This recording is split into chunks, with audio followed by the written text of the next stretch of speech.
Motor vehicle act 1988 के chapter 4 में हम पहुंच चुके हैं। बाकी वीडियोस के लिए मैंने प्लेलिस्ट बना दी है, आप जाकर चेकआउट कर सकते हैं एंड बाकी जो भी सेक्शंस हैं उसे अच्छी तरीके से स्टडी कर सकते हैं। जो भी सेक्शंस हैं मोटर व्हीकल एक्ट 1988 के 4th चैप्टर में, वो है 39 से लेकर 65 तक के टोटल चैप्टर्स में पाए जाएंगे। एंड इसमें लॉन्ग प्रोसेस के साथ साथ आपको समझाया जाता है रजिस्ट्रेशन के पूरे मेथड को, रूल्स को, टर्म्स एंड कंडीशंस को। आप कौन सी गलती करने से आपको कौन सी पनिशमेंट होगी यह भी बताया जाता है। तो आपको अगर ध्यान रखना है, जो चैप्टर 4 है वो रजिस्ट्रेशन के बारे में इंफॉर्मेशन देती है। रजिस्ट्रेशन कैसा होगा, किस टाइप से होगा, फीस कितनी होगी, पावर कितनी होगी, सेंट्रल गवर्नमेंट की क्या क्या पावर्स हो सकती है, अथॉरिटीज़ की क्या पावर्स हो सकती है, एक्सेट्रा। तो चलो वीडियो स्टार्ट करते हैं एंड सेक्शन वाइज समझते हैं कि सेक्शन 39 से हमें क्या बताया गया है। नेसेसिटी ऑफ ड्राइविंग लाइसेंस, जो मोटर व्हीकल एक्ट 1988 के सेक्शन 39 में बताया गया है कि नेसेसिटी ऑफ ड्राइविंग लाइसेंस, अगर कोई भी पर्सन कार, बाइक या दोनों कोई भी सिचुएशन में चलाना चाहता है तो उसके पास एक वैलिड तरीके का रजिस्ट्रेशन होना चाहिए, जो व्हीकल के लिए बहुत ही ज़्यादा इम्पॉर्टेंट होता है। अगर वो पर्सन पब्लिक एरिया में अपने वाहन को चलाना चाहते हैं, पब्लिक एरिया में अपने वाहन को ट्रैवल करना चाहते हैं या किसी भी सिचुएशन में, तो उन्हें रजिस्ट्रेशन करवाना होगा। बिना रजिस्ट्रेशन के वह गाड़ी, कार, ट्रक कुछ भी नहीं चला सकते। पूरी तरीके से देखा जाए तो जो भी हमारा प्रोसेस होगा उसकी स्टार्टिंग ही रजिस्ट्रेशन से होगी कि आपने रजिस्ट्रेशन किस तरीके से करवाया है, कहाँ करवाया है, किस जगह के लिए करवाया है और कौन से व्हीकल्स के लिए करवाया गया है। यह भी आपको ध्यान रखना है कि जो भी रजिस्ट्रेशन होंगी वह सस्पेंडिंग या कैंसिल नहीं होनी चाहिए। अगर कोई भी रजिस्ट्रेशन हो जाती है, लाइक एग्जांपल से समझते हैं, लुइस जो एक पर्सन है जो अपनी बाइक्स के लिए चलाना चाहता है, उसकी एज एलिजिबल एज में पहुंच चुकी है, लाइक उसकी एज 18 साल से ज़्यादा है और वह चलाना चाहता है दो चक्के वाली वाहन, मतलब जो व्हीकल्स है वो बाइक है। तो उसे चलाने के लिए टर्म्स एंड कंडीशन इससे पहले बताया गया है, वह पूरी तरीके से उसे फुलफिल करता है एंड उसके बाद देखा जाता है कि उसकी रजिस्ट्रेशन उसे करवानी होगी। तो रजिस्ट्रेशन कंप्लीट होने के बाद ही वह अपने जो भी व्हीकल्स है उसे चला सकते हैं। वहाँ पर बताया गया है कि जो भी आप रजिस्ट्रेशन करवाना चाहते हैं वह सस्पेंड नहीं होना चाहिए और कैंसिल नहीं होना चाहिए। इससे पहले लुइस का कोई भी ऐसा रिकॉर्ड नहीं है, तो वह इस चीज़ में क्लियर है। यहाँ पर ध्यान रखा जाएगा कि जो भी सस्पेंडेड या कैंसिल जो भी व्हीकल्स के रजिस्ट्रेशन होते हैं उनके लिए टर्म्स एंड कंडीशन अलग होते हैं और उसे वैलिड नहीं माना जाएगा जब तक वह कैंसिल या सस्पेंडेड है।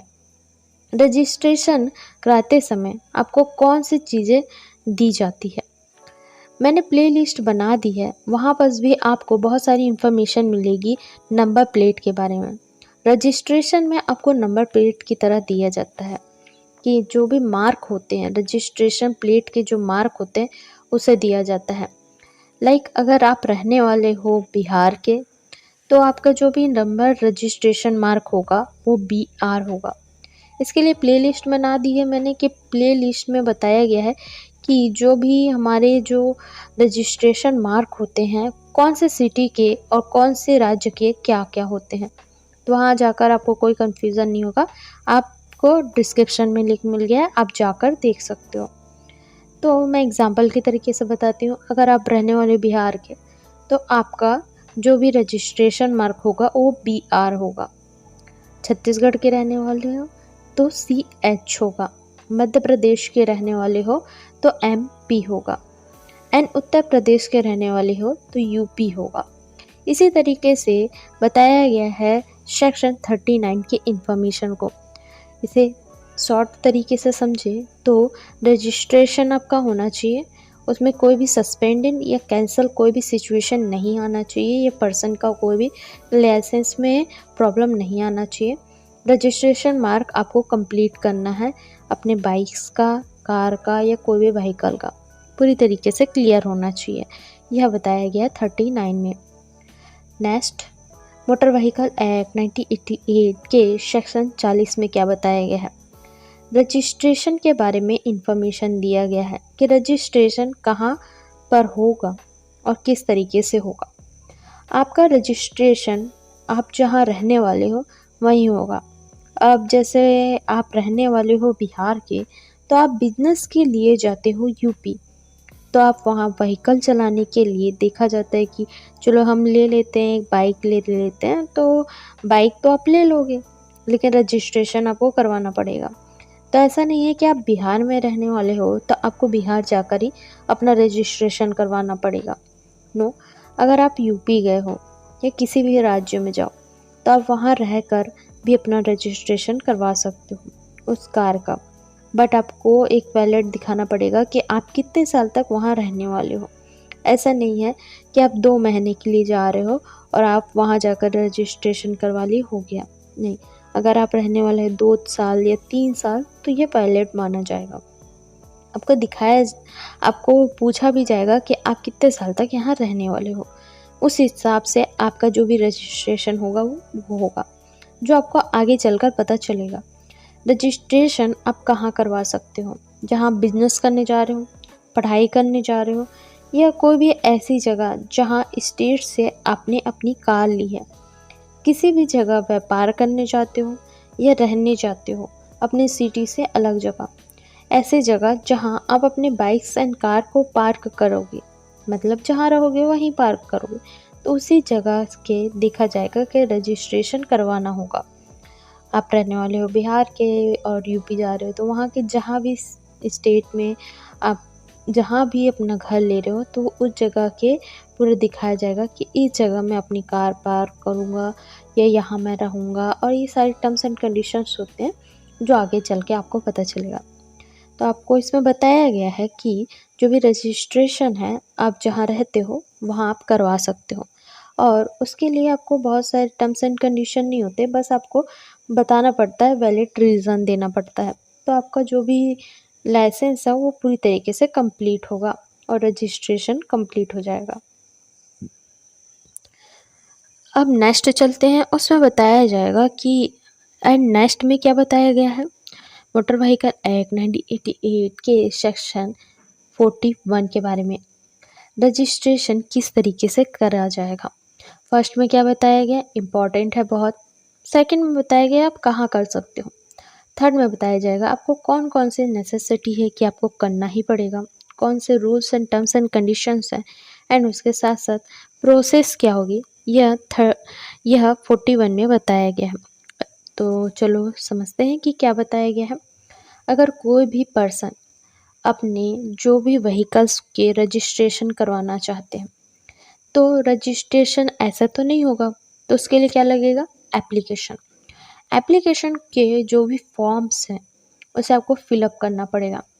फिलअप करने के बाद आपके जो भी डॉक्यूमेंट्स हैं उसे सबमिट करना पड़ेगा, एंड उसके बाद आपके जो भी सेंट्रल गवर्नमेंट के द्वारा जो भी फीस पेड होती है, बताई जाती है कि इतनी फ़ीस आपको एप्लीकेशन के लिए लगेगी, तो उसे फुलफ़िल करना पड़ेगा।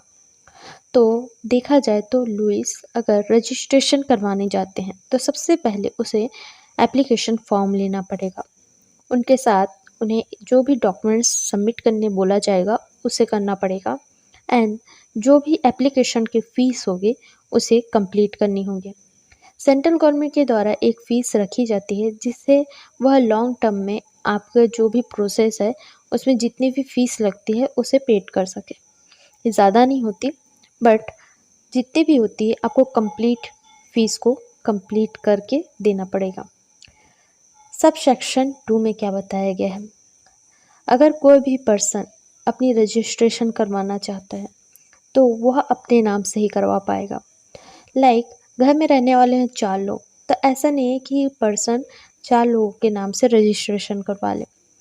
जो भी पर्सन उस रजिस्ट्रेशन की रिस्पॉन्सिबिलिटी लेगा वही उसका मालिक कहलाएगा।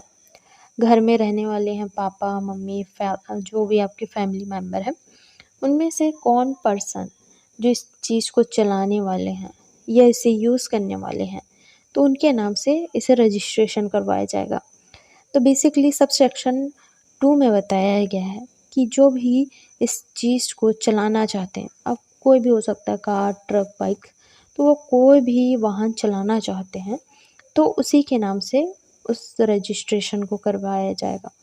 रजिस्ट्रेशन के लिए 1 पर्सन होंगे एंड उसके साथ साथ बताया गया है कि इसमें जो भी रजिस्ट्रेशन होंगी उनके टर्म्स एंड कंडीशन उन्हें पूरा फुलफ़िल करना होगा। उनकी एज लिमिट सही होनी चाहिए, डॉक्यूमेंट सही होने चाहिए एंड उसके साथ साथ उनकी फ़ीस भी कंप्लीट होनी चाहिए। फ़ीस मतलब जो फ़ीस नहीं बोलेंगे, उसके जो भी अमाउंट है वो कंप्लीट होनी चाहिए। तो उसके बाद वह रजिस्ट्रेशन करवा सकते हैं।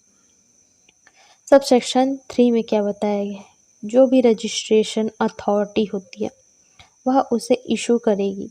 जो भी ऑनर होंगे उनके नाम से ही सर्टिफिकेट या रजिस्ट्रेशन होगी। तो बताया जा रहा है जो भी रजिस्ट्रेशन अथॉरिटी है इशू करती है, जिसके नाम से वह ऑर्डर निकालेगी, उसी के नाम से सर्टिफिकेट होगा और रजिस्ट्रेशन होगा। ऐसा नहीं कि सर्टिफिकेट अलग नाम से हो गया और रजिस्ट्रेशन अलग।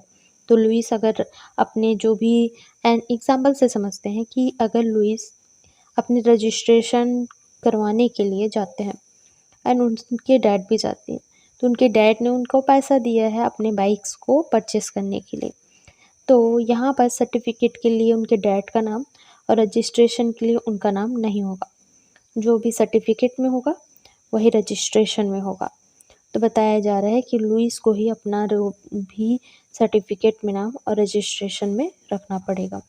मतलब जो भी ऑनर होंगे वो 1 पर्सन होंगे और उन्हीं के नाम से ही होगा।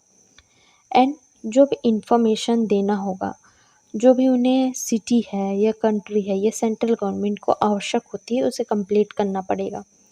मतलब सेंट्रल गवर्नमेंट भी कुछ टर्म्स एंड कंडीशन मांगती है कि जो भी आप बाइक्स चलाते हो तो आपकी पूरी बायोडाटा उनके पास कंप्लीट होनी चाहिए, क्योंकि लॉन्ग टर्म में आपने एक्सीडेंट किया या आपने इंश्योरेंस करवाया है या आपको लॉन्ग टर्म में किसी भी चीज़ की बेनिफिट देना चाहेंगे वो, तो आपकी जो भी इंफॉर्मेशन है वो उनके पास होती है। तो इस कारण से जो भी इंफॉर्मेशन सेंट्रल गवर्नमेंट को आवश्यक होती है वह उन्हें कंप्लीट करके आपको देना पड़ेगा। सब सेक्शन 4 में क्या बताया गया है, किसी टाइप के भी वाहन हो, वह कार हो, बाइक हो या जो भी हो, चलाना चाहेंगे बट फुल उनकी जानकारी होनी चाहिए। जैसे कोई भी पर्सन हो, उन्हें बताया गया है कि वह कार, बाइक या जो भी वाहन चलाना चाहते हैं तो उन्हें पूरी जानकारी होनी चाहिए सेक्शन 3 की, जो मैंने पहले बता दिया है। आप जाकर चेकआउट करिए एंड आपको पता चलेगा कि सब सेक्शन 3 में भी क्या बताया गया है। तो सब सेक्शन पूरी तरीके से सब सेक्शन 5 में बताया गया है, जो भी रजिस्ट्रेशन अथॉरिटी होंगी वह आपकी इन्फॉर्मेशन को मेंटेनेंस करके रखेगी। अब ऐसा नहीं है कि सेंट्रल गवर्नमेंट के पास बहुत सारे लोग अक्सर आते रहते हैं, तो उन्हें एक बायोडाटा रखना पड़ता है कि कौन से पर्सन ने कब रजिस्ट्रेशन करवाया एंड उसके साथ साथ जो लाइसेंस अथॉरिटी है उनके पास भी एक रिस्पॉन्सिबिलिटी दी जाती है कि आपके पास जो भी पर्सन उस सिटी में या जिस भी जगह से आपके सेंटर में आते हैं रजिस्ट्रेशन करवाने के लिए, तो उस जगह पर उन्हें एक मेंटेनेंस रखना पड़ता है। किस पर्सन ने कब रजिस्ट्रेशन करवाया, कब उसकी जो लास्ट डेट है, एक्सपायरी डेट है, या उसे रिन्यूअल करवाना है, या वह फेल हो चुका है या पास हुआ है, उसे कब तक उनकी जो भी लाइसेंस है वो कंप्लीट होगी। ये सारी इन्फॉर्मेशन एक बायोडाटा की तरह होती है। तो जैसे आप भी देखा जाए तो आप अगर एग्ज़ाम दिलाते हो तो आपको एक टाइम टेबल बनाना पड़ता है, तो उसमें सारी इन्फॉर्मेशन कि मुझे रिवाइंड कब करना है, किस तरीके से काम करना है, ये सारी इन्फॉर्मेशन होती है। तो ये आपके बेसिस पे होती है। उसी तरीके से ये सेंट्रल गवर्नमेंट और अथॉरिटी के काम है, तो वो अपने हिसाब से पूरा जो मेंटेनेंस है वो रखती है। तो पूरी जानकारी जो भी होगा, ऑनर की डिटेल्स पूरी तरीके से उनके पास होती है। तो ऐसा नहीं है कि कोई भी जाके करवा लिया, उनके पास मेंटेनेंस नहीं, मेंटेनेंस में उनकी पूरी इंफॉर्मेशन, डिटेल्स, ऑनर की सारी चीज़ें उसमें कंप्लीट होती है। सब सेक्शन 6 में क्या बताया गया है, लाइसेंस अथॉरिटी जो भी बाइक्स या कार जो भी लेते हैं उन्हें लाइसेंस अथॉरिटी के द्वारा एक मार्क दिया जाता है, जो हमें बताया गया है, जो सबसे पहला सेक्शन हम सबसे पहले पढ़े थे, है ना, 39 में, उसमें भी बताया गया है मार्क के बारे में। तो जो आप जाकर भी देख सकते हो, और मैं शॉर्ट फॉर्म में बताती हूँ, आपका रिवाइंड हो जाएगा। जो भी मार्क, अगर आप रहने वाले हो बिहार के तो BH, अगर रहने वाले हो छत्तीसगढ़ के तो CG, मध्य प्रदेश के रहने वाले हो एंड मध्य प्रदेश के रहने वाले हो तो MP, एंड उत्तर प्रदेश के रहने वाले हैं तो UP। इसी तरीके से जो भी रजिस्ट्रेशन अथॉरिटी है उनके द्वारा एक मार्क दिया जाता है कि आप किस स्टेट से, किस राज्य से अपनी रजिस्ट्रेशन करवा रहे हो, एंड नंबर के लिए अलग होता है। तो उसके लिए आपके लिए एक सेपरेट वीडियो बना दी है मैंने, आप चेकआउट कर सकते हो, डिस्क्रिप्शन में लिंक है। सबसेक्शन 7 में क्या बताया गया है, अगर कोई भी पर्सन अपने कार या बाइक जिसमें वह रजिस्ट्रेशन करवाता है तो उसे सर्टिफिकेट को जो भी मोटर व्हीकल के लिए वैलिड जो भी टाइम दिया जाएगा वो 15 साल तक होगा एंड इशू कराने से, बट वह जो भी ट्रांसपोर्ट व्हीकल के लिए अगर वह लेते हैं जो भी, तो 15 साल तक नहीं होगा। देखो, टर्म्स एंड कंडीशंस अलग अलग होते हैं, तो जो भी इशू करवाते हैं वो 15 साल तक होता है। ऐसा नहीं कि हो ही गया, टर्म्स एंड कंडीशन देखा जाता है कि बाइक एंड कार का जो भी रजिस्ट्रेशन है वो 15 साल तक होता है, टर्म्स एंड कंडीशन, बट यहाँ बस नियम बता दिए। बट जो भी नियम्स हमने बताए हैं अभी तक वह ट्रांसपोर्ट व्हीकल के लिए अलग होगा। हाँ, लेकिन उन्हें जो भी डिटेल्स है वो कंप्लीट देनी होगी, ये सारी चीज़ें होगी। बट जो वैलिडिटी की टाइम होती है इशू की, वह पूरी तरीके से जो सेम कार या बाइक में होती है वो नहीं होगी। सबसेक्शन 8 में क्या बताया गया है, अगर कोई भी पर्सन या ऑनर ट्रांसपोर्ट व्हीकल के लिए अपने जो भी रजिस्ट्रेशन करवाते हैं उनके रजिस्ट्रेशन की जो भी वैलिडिटी है वह 5 साल तक होगी।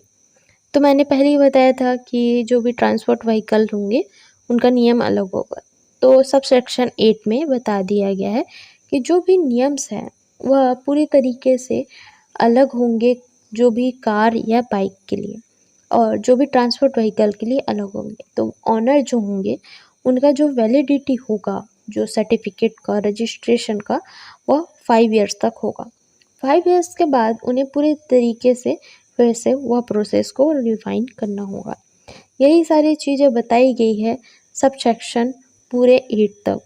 एंड उसके बाद हम नेक्स्ट चलते हैं, तो आपको यहाँ समझ आ चुका होगा कि रजिस्ट्रेशन किस तरीके से करनी है।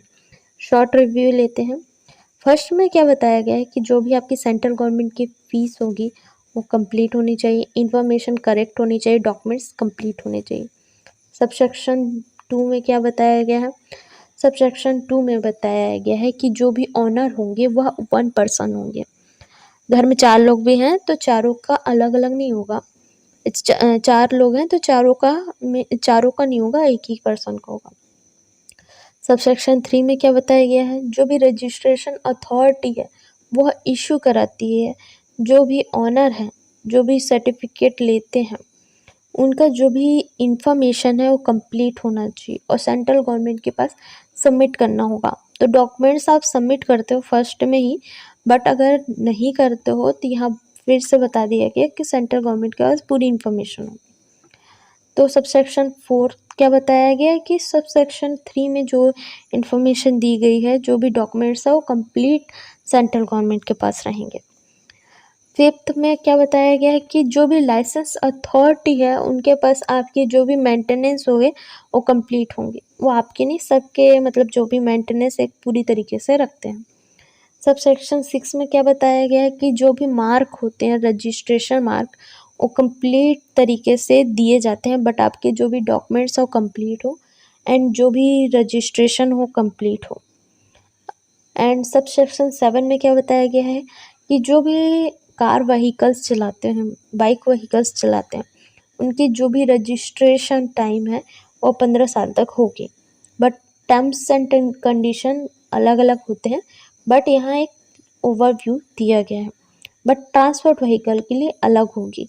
तो वह 8 में बताया गया है कि ट्रांसपोर्ट व्हीकल के लिए जो भी वैलिडिटी टाइम होगी वह समथिंग जो भी एक ओवरव्यू बता सकते हैं 5 इयर्स तक होगी। यही बताया गया है सेक्शन 41 के बारे में। मोटर व्हीकल एक्ट 1988 के सेक्शन 42 में क्या बताया गया है, जो भी सेंट्रल गवर्नमेंट के व्हीकल्स होते हैं, आप ध्यान से सुनो, यह किसके लिए डिपेंडेबल है, मतलब जो भी रूल्स सेंट्रल गवर्नमेंट के व्हीकल्स के लिए, आपके लिए नहीं, सेंट्रल गवर्नमेंट के। अगर वहाँ कोई भी पर्सन अपना ड्राइव करना चाहते हैं तो उन्हें भी यह ध्यान रखना है। जो भी व्हीकल्स होते हैं, जो ऑफिसर के लिए जो वर्क करते हैं, उनका एक रूल बनाया हुआ होता है, उनका एक अलग ही रूल बना होता है। ऐसा क्यों? क्योंकि सेंट्रल गवर्नमेंट की पावर अलग होती है, सेंट्रल गवर्नमेंट की रिस्पॉन्सिबिलिटी अलग होती है, इस कारण से उनका जो भी रूल्स है वो अलग होता है। वह मोटर व्हीकल्स के जो भी रूल्स हैं वह पूरे तरीके से डिफरेंस होते हैं जो भी हमारे सेंट्रल गवर्नमेंट के रूल्स होते हैं। जो भी नंबर प्लेट होते हैं, रजिस्ट्रेशन मार्क होता है, वो भी अलग होगा। ऐसा नहीं है कि जो नॉर्मल पर्सन, क्योंकि रजिस्ट्रेशन कंप्लीट करवाते समय जो भी सेंट्रल गवर्नमेंट एक अथॉरिटी है, तो वह अपने तरीके से जो भी रूल्स है वो बनाती है ना, तो उनके लिए एक छूट भी दी जाती है और कई बार रिस्पॉन्सिबिलिटी ज़्यादा होने के कारण उनके जो भी रूल्स हैं वो अलग ही होते हैं। तो जो वो भी नंबर्स होंगे, मार्क होंगे, वो अलग होंगे, जिससे वो अलग तरीके से पहचान आ जाए। और कभी भी कुछ भी सेंट्रल गवर्नमेंट की तरफ से गलती होती है, अगर गलती होती है तो डायरेक्ट पता चले एंड वह पूरी तरीके से पता चले। अब देखो क्या बोला गया कि सेंट्रल गवर्नमेंट के अलग रूल्स होते हैं, सेंट्रल गवर्नमेंट के अलग मार्क होते हैं। तो अगर इस जो भी वर्क को किया जाता है मार्क करने का, रूल्स का, तो उसे एक नाम दिया गया है, स्पेशल रजिस्ट्रेशन। तो अगर जहाँ भी स्पेशल रजिस्ट्रेशन या सेक्शन प्रोसेस का नाम आए तो आप समझ जाओ कि वो सेंट्रल गवर्नमेंट के लिए बनाया गया है। सेंट्रल गवर्नमेंट की जो भी प्रोसेस है उसे स्पेशल रजिस्ट्रेशन यह बताया गया है। अब इसका एक शॉर्ट रिव्यू लेते हैं कि बताया गया है कि जो भी सेंट्रल गवर्नमेंट के पावर होते हैं वह अलग होते हैं, उसकी रिस्पॉन्सिबिलिटी अलग होती है। इस कारण से जो भी उनके टर्म्स एंड कंडीशंस होंगे और रूल्स होंगे एंड मार्क होंगे, जो भी रजिस्ट्रेशन मार्क, उसे पूरी तरीके से स्पेशल रजिस्ट्रेशन नाम दिया गया है और उनके रूल्स अलग होंगे, डिफरेंस होंगे। यही बताया गया है मोटर व्हीकल एक्ट 1988 के सेक्शन 42 में। तो नेक्स्ट चलते हैं, मोटर व्हीकल एक्ट 1988 के सेक्शन 43 में क्या बताया गया है, रजिस्ट्रेशन के बारे में बताया गया है। जो भी टर्म्स एंड कंडीशंस हमने सेक्शन 14 में पढ़े थे, 14 में इंफॉर्मेशन लिया था, वो आपको देखना होगा। तो मैंने पहले ही बता दी, इसलिए मैं उसे फिर से नहीं बोल रही हूँ। तो एग्जाम्पल से तरीके से समझते हैं। अगर आपकी रजिस्ट्रेशन इशू आ रहा है, अब वह इशू ठीक करने के लिए आपको टाइम लग रहा है, तो आपको एक टेम्परेरी तरीके से रजिस्ट्रेशन दिया जाएगा, क्योंकि रजिस्ट्रेशन जो भी अथॉरिटी है उनके कारण आपका जो भी रजिस्ट्रेशन है वह रुक गया है। तो यह सेक्शन का नाम भी है टेम्परेरी रजिस्ट्रेशन। तो जो भी टेम्परेरी तरीके से रजिस्ट्रेशन दी जाती है उसे बताया गया है। कई बार क्या होता है कि जो लोग अपने व्हीकल्स के लिए टेम्परेरी रजिस्ट्रेशन करवाना चाहते हैं, तो उनके लिए कौन कौन से terms and condition and rules होंगे वह 43 में बताया गया है। तो क्या बताया गया है 43 में कि अगर कोई भी सब सेक्शन 40 की जो टर्म्स एंड कंडीशंस है उसे आपको फॉलो करना होगा। तो टेम्परेरी रजिस्ट्रेशन क्या होता है इसे समझ लो। एग्जांपल से समझाती हूँ। अगर कोई भी पर्सन टेम्परेरी रजिस्ट्रेशन के लिए वर्क करना चाहता है एंड टेम्परेरी रजिस्ट्रेशन करवाना चाहता है, तो ऐसा नहीं कि हर कोई करवा लेगा, नहीं, उसका एक टर्म्स एंड कंडीशंस है, रूल्स है। अगर कोई भी पर्सन रजिस्ट्रेशन इशू आ रहा है, आपका रजिस्ट्रेशन इशू कैसे आता है, वो लाइसेंस अथॉरिटी की तरफ से आ सकता है, ये रजिस्ट्रेशन अथॉरिटी की तरफ से या सेंट्रल गवर्नमेंट की तरफ से। तो उनकी तरफ से कोई भी गलती होने पर या रोक होने पर, इशू आने पर, तो वह कुछ टाइम तक, जब तक उनकी जो इशू है वो ठीक नहीं होती, तब तक आपको एक टेम्परेरी रजिस्ट्रेशन का एक सर्टिफिकेट दिया जाएगा और सर्टिफिकेट पूरी तरीके से वैलिड माना जाएगा। ऐसा नहीं है कि आप चला ही नहीं पा रहे, नहीं, रजिस्ट्रेशन कंप्लीट होगा और रजिस्ट्रेशन में जो वैलिड टाइम है उतने टाइम तक होगा और रजिस्ट्रेशन वैलिड माना जाएगा, बट वो टेम्परेरी होगा। एंड एक फिक्स टाइम होता है इसका जिसमें आपको वैलिड टाइम दिया जाएगा। वह कितने महीने का होता है, 1 मंथ का। ओनली 1 मंथ के लिए टेम्परेरी रजिस्ट्रेशन होता है। ऐसा नहीं है कि सालों साल तक करवा के रख लिए ना, वो 15 साल तक तो ऐसे भी रजिस्ट्रेशन होता ही है जो भी, और ट्रांसपोर्ट के लिए 5 साल का। तो यहाँ बस देखो कि जो भी टेम्परेरी रजिस्ट्रेशन है वो 1 मंथ तक ओनली होगा।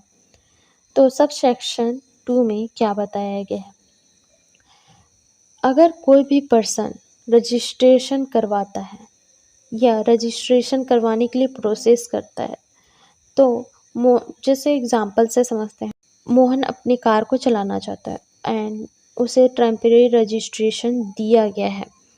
तो उस टाइम पर देखते हैं कि जो भी कार्स है वह प्रॉब्लम कर रही है, वह फैक्ट्री में है या फैक्ट्री के बाद समझ लो सर्विसिंग के लिए गया है, या किसी भी कहते हैं सर्विसिंग के साथ साथ हो सकता है कि उनकी जो मैन्युफैक्चरिंग के लिए गया है, और कई लोग ऑर्डर कर देते हैं। तो उस टाइम पर क्या है, वो टाइम के लिए वो उनके पास चल नहीं रही है, वो फैक्ट्री में है या जो भी सर्विसिंग एरिया है या शॉप है वहाँ बंद है और काम चल रहा है उसके ऊपर। तो उस टाइम पर जब भी कोई व्हीकल्स का काम चलता रहता है, टेम्परेरी रजिस्ट्रेशन का एक सर्टिफिकेट जो भी लाइसेंस अथॉरिटी की तरफ से दे दिया गया, तो उस टाइम पर देखा जाएगा जो भी टाइम जो ख़त्म हो रहा है और उस टाइम पे वो वर्क नहीं कर रहा है, तो उसे जब तक वैलिड नहीं माना जाएगा जब तक वह उसे चलाने ना लग जाए। चलाने लग जाएंगे तो उसके बाद वह टेम्परेरी का 1 मंथ तक वो चला सकते हैं। तो उस टाइम पर जब वह फैक्ट्री में होता है या फैक्ट्री के बाद वह रजिस्ट्रेशन अथॉरिटी देखती है कि वह फैक्ट्री में है या सर्विसिंग के लिए गया है या प्रॉब्लम है, इशू चल रहा है, उनके लिए टाइम लगता है, कभी 15 दिन लग जाता है, 20 दिन लग जाता है। तो उस टाइम पर वह टाइम को, वैलिडिटी को बढ़ा सकती है। एंड एग्जाम्पल से समझ लेते हैं, लुइस अपनी रजिस्ट्रेशन करवा लेते हैं जो भी ट्रांसपोर्ट के लिए, बट देखा जाता है कि जो भी ट्रांसपोर्ट व्हीकल्स हैं उनके लिए उन्हें अभी टाइम लगेगा। तो बोलते हैं कि ठीक है, चलो ठीक है, हम मुझे टेम्परेरी रजिस्ट्रेशन वाला दे दो। तो उनकी गाड़ी ख़राब हो जाती है, उसके बाद देखा जाता है कि जो गाड़ी है वो बड़ी प्रॉब्लम हो गई है उसे, और उसे ठीक करवाना ही पड़ेगा। तो जो फैक्ट्री होती है और जो भी सर्विसिंग जो शॉप होती है उन्हें वहाँ भेज दिया, तो उन्हें टाइम लगेगा, 15 दिन का टाइम लगेगा। तो उस टाइम पर उन्हें नोटिस जो भी भेजेंगी, जो भी लाइसेंस अथॉरिटी को, कि इतना से इतना टाइम तक मुझे जो टाइम दिया गया है उसे ख़त्म कर दो, क्योंकि मेरी गाड़ी तो वैसे भी सर्विसिंग के लिए गई, तो उसे डेट को बढ़ा दो। तो वह 15 दिन का देखेंगे, तो 15 अप्रैल से स्टार्ट करेंगे, 15 अप्रैल से जो भी मई तक का टाइम है वो रहेगा 15 मई तक। तो 1 मंथ का जो भी टाइम रहता है वह रहता है ट्रांसपोर्ट। उसके बाद क्या बताया गया है, सबसेक्शन बताया गया है, एग्जाम्पल से समझते हैं। लाइक आपको कार चलानी आती है लेकिन आपके पास कार नहीं है, बट आपका जो फ्रेंड है वो चाहता है कि आप कार चला के हम ड्राइव करने जाते हैं, चलो हम मनाली चलो हम ड्राइव करते हैं, आपको तो ड्राइव आता है, बट अब लुइस को तो ड्राइव आता है बट उसके पास एक कार नहीं है। बट जो लुइस का एक फ्रेंड है उसके पास कार है, वो बोलता है कि चलो चलते, बट लुइस ने बताया कि मेरे पास कार नहीं है, तो मैंने अपनी जो भी मैंने ड्राइविंग लाइसेंस नहीं करवाया, रजिस्ट्रेशन नहीं करवाया, इशू है थोड़ा, क्योंकि मेरे पास कार ही नहीं है, तो मैं प्रोसेस ही नहीं किया हूँ। तो उस टाइम पर वह नोटिस दे सकता है कि मुझे अब गाड़ी चलानी आती है और मैं 1 मंथ तक जो भी कार है उसके द्वारा अपने फ्रेंड के साथ में अपना जो भी ट्रिप है वो प्लान कर रहा हूँ, तो मुझे एक टेम्परेरी रजिस्ट्रेशन चाहिए। तो 1 मंथ के लिए इस सिचुएशन में भी टेम्परेरी रजिस्ट्रेशन दिया जा सकता है। बट उसमें देखा जाएगा कि आप सही तरीके से गाड़ी चला सकते हो कि नहीं। ऐसा नहीं है कि हो गया, आप कभी बोल दिए और चले गए, नहीं। उसके लिए भी एक प्रोसेस होता है, आपको रजिस्ट्रेशन करवाना होगा और उसके बाद टेम्परेरी रजिस्ट्रेशन आपको मिल जाएगा। अगर आपके पास कार नहीं, कई लोगों के पास नहीं होती, तो वो रजिस्ट्रेशन नहीं करवाते, तो उस सिचुएशन में करवा सकते हैं। यही बताया गया है सब सेक्शन 3 में। तो शॉर्ट रिव्यू लेते हैं। टेम्परेरी रजिस्ट्रेशन के लिए देखा जाएगा कि जो भी टेम्परेरी रजिस्ट्रेशन है उसकी एक वैलिड टाइम है, वो 1 मंथ तक है। सेकंड में बताया गया है कि जो भी रजिस्ट्रेशन होगी, वह अगर रजिस्ट्रेशन दे दी गई है, उसके बाद कार ख़राब हो जाती है, बाइक ख़राब हो जाती है, कुछ भी, और सर्विसिंग के लिए फैक्ट्री जाती है, या फैक्ट्री नहीं जाती तो सर्विसिंग जगह पर जाती है जहाँ पर उन्होंने कार खरीदी, तो उस जगह से उन्हें जो भी रजिस्ट्रेशन जो भी टेम्परेरी रजिस्ट्रेशन लिया है उसकी टाइमिंग बढ़ा सकते हैं। सब सेक्शन 3 में बताया गया है कि जो भी व्हीकल्स नहीं चलाते हैं एंड उनके रजिस्ट्रेशन नहीं है और बाहर जाना चाहते हैं, उनको आती है गाड़ी चलानी, तो वहाँ पर टेम्परेरी रजिस्ट्रेशन लिया जा सकता है। यही बताया गया है सेक्शन 43 में।